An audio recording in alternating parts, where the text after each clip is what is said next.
Welcome to an introduction to the writings of the Apostle Paul. My name is Jamie Knapp, and in the next few minutes, we will lay the foundation for our study. Let's begin by sharing the screen and going to the PowerPoint slides. The New Testament consists of 27 books.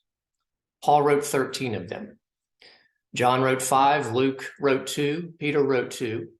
Matthew, Mark, James, and Jude each wrote 1, and the author of the book of Hebrews is unknown. So it's fair to say that in terms of books, not necessarily words, that Paul wrote nearly half of the New Testament. Of course, Paul didn't write books like the Gospels, Matthew, Mark, Luke, and John, or the book of Acts. He wrote letters. You may have heard them referred to as epistles, which is a 50-cent word for a letter. Some of his letters were written to individuals like Timothy or Titus or Philemon. Some of the letters were written to churches like the church at Philippi, which is called Philippians, the church at Colossae, which is called Colossians, the church at Galatia, known as Galatians, and etc. Well, our plan over the next several weeks will be to look at each one of the letters. And we want to take a survey approach. And a survey approach means that we're not going to try to become experts in any of the letters. We're not going to go verse by verse. We're not even going to go chapter by chapter. Our focus is going to be on 3 questions.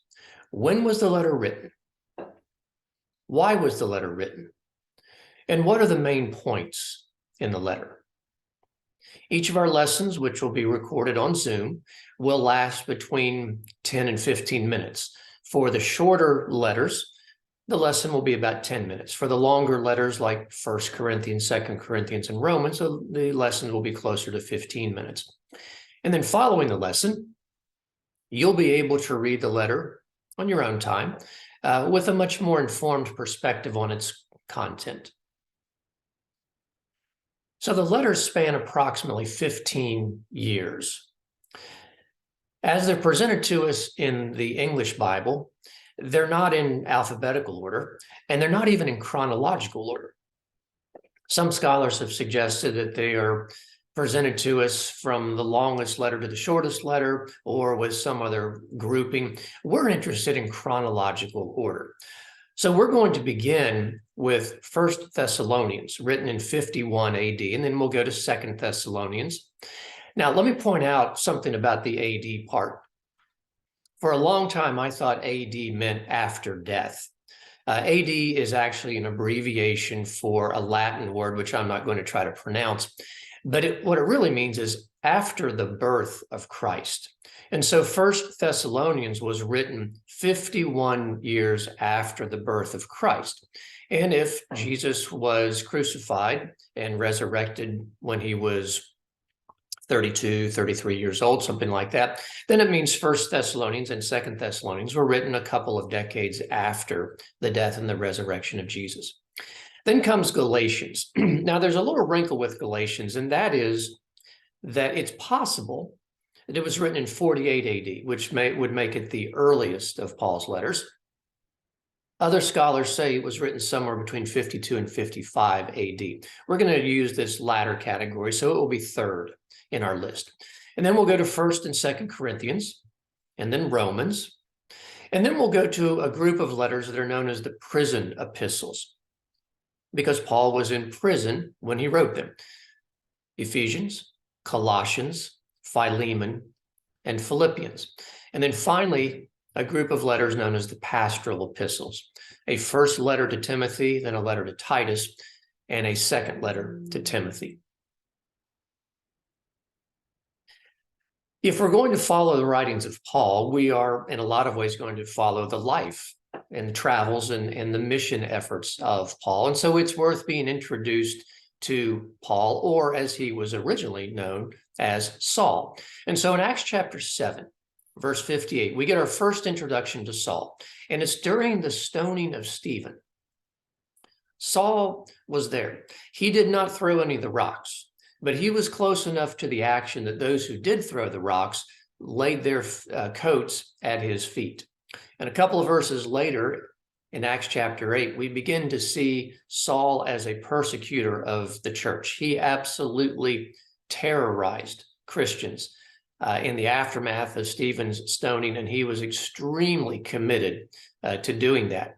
Acts chapter 9, we see the dramatic conversion of Saul to Christianity. And by Acts chapter 11, we see Saul's growing involvement in the church.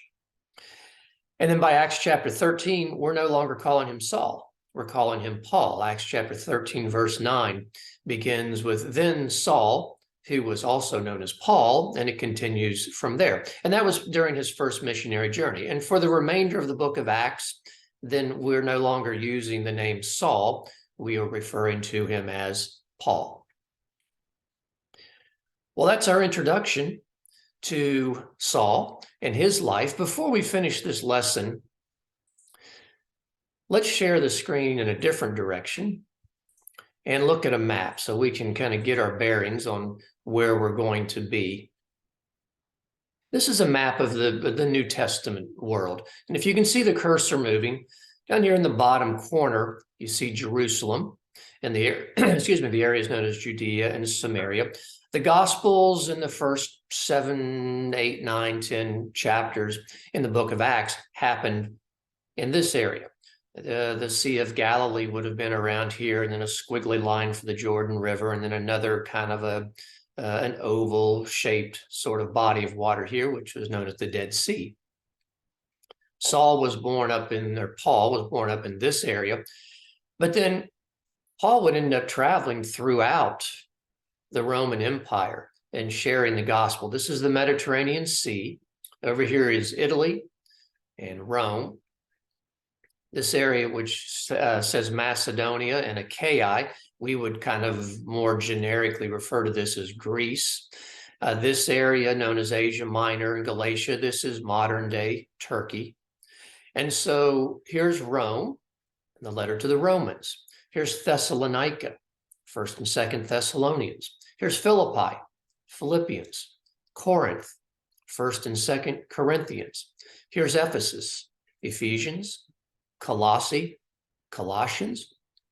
This region known as Galatia would have been where the letter that we call Galatians was sent. And so we'll refer to this map throughout our lessons as we go to the various cities and we see what Paul wrote to them. Well, that's our introduction to the writings of the Apostle Paul. In our next lesson, we will look at 1 Thessalonians. I hope you can join us.